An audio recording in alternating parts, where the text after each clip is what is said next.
Salut, c'est Lebois et aujourd'hui je vous présente mon caisson pour Ender 3 basé sur des Ikea lac.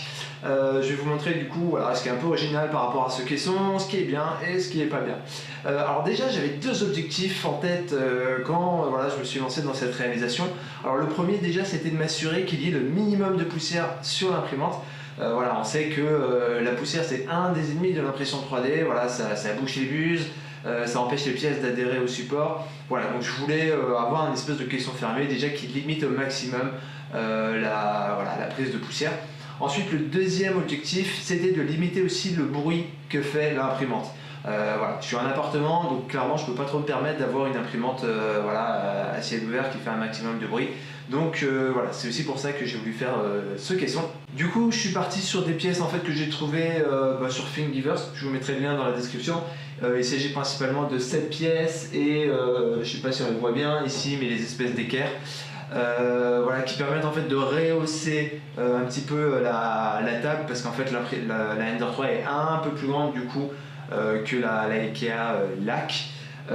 Les plaques de plexi, je les ai fait couper dans un magasin de bricolage, voilà, ça a coûté dans les 25-30 euros.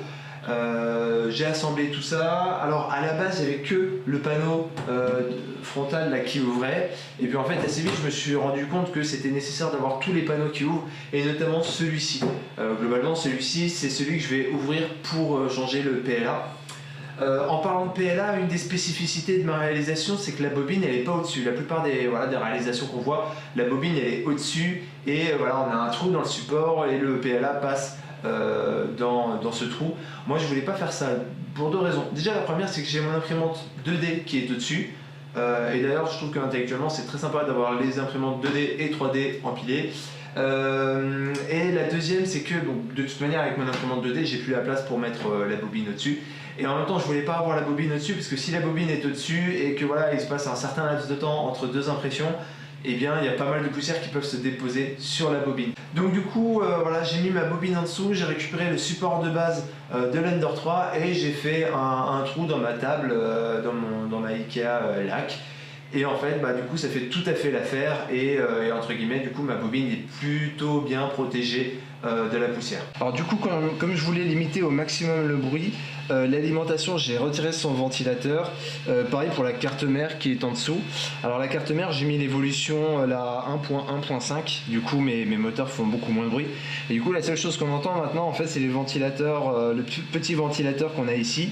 Mais bon, celui-là en fait il n'y a pas trop de choix pour améliorer ça parce que voilà, si on n'a pas la place pour mettre un plus gros ventilateur. Alors j'ai vu des systèmes de water cooling par contre, mais le problème du coup c'est que ça vous fait un bloc très lourd et en fait vous perdez en vitesse d'impression. Alors ceci étant par contre si vous faites ce genre de question, pensez à mettre une ventilation. Là en fait vous avez un ventilateur de 220 mm, un ventilateur de PC qui est branché sur l'alimentation avec un adaptateur, et parce qu'en fait si vous mettez pas ça, vous avez la plaque qui est à 60, vous avez aussi cette pièce qui chauffe beaucoup, et en fait vous allez avoir beaucoup d'air chaud à l'intérieur du caisson et ça va finir par altérer vos impressions. Donc il vous faut absolument une ventilation, pas forcément, là c'est pas quelque chose de très puissant, mais ça permet simplement voilà, de maintenir quand même des températures acceptables dans le caisson. Alors après vous allez me dire oh là là le bois, c'est quoi ce massacre, c'est dégueulasse, l'alimentation elle est en plein air, c'est pas protégé, etc. etc. Alors c'est vrai en fait que clairement là comme ça, quand on voit l'intérieur on se dit waouh c'est pas fini. Le problème c'est qu'en fait si on veut faire des pièces effectivement pour que tout soit nickel, pour que voilà on ait un circuit d'aération bien propre, etc., ça prend énormément de temps. Là globalement ça m'a pris à peu près 2 mois pour faire ça.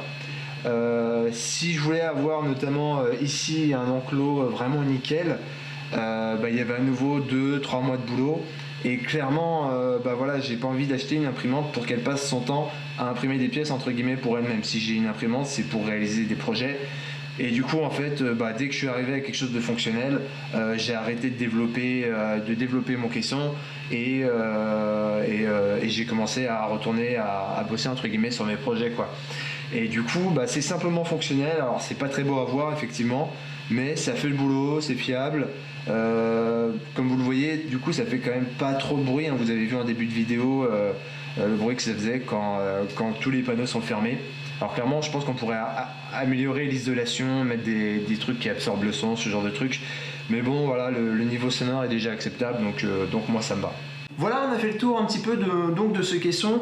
Pour moi, il remplit voilà, parfaitement ses objectifs. Maintenant, ce que je vous propose, c'est dans la prochaine vidéo de voir un petit peu quelles sont les améliorations que j'ai apportées à la Ender 3. Il y a énormément d'évolutions possibles, mais en réalité, il y en a très peu qui sont vraiment utiles. Et du coup, on parlera ça dans la prochaine vidéo. Allez, à bientôt!